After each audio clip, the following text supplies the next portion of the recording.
আজকে দেব সাহার জন্মদিন, তাই চলে গেলাম গরিপুরে।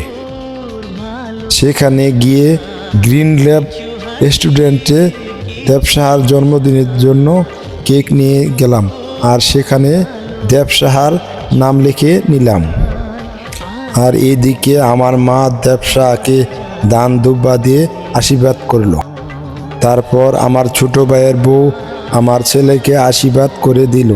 এরপর আমার সবচেয়ে ছোট ভাইয়ের বউ, সেও আমার ছেলেকে দান দুব্বা দিয়ে আশীর্বাদ করে দিল। তারপর আমি নিজেও দেব সাহাকে আশীর্বাদ করে দিলাম, ভগবান যেন তার প্রতিদিন এমনই সুন্দর হয়।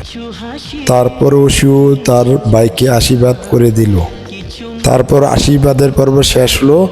এখানে দেব, জিৎ, ইমু, শ্রীমন্তী সবাই মিলে জন্মদিনে কেক কেটে আনন্দ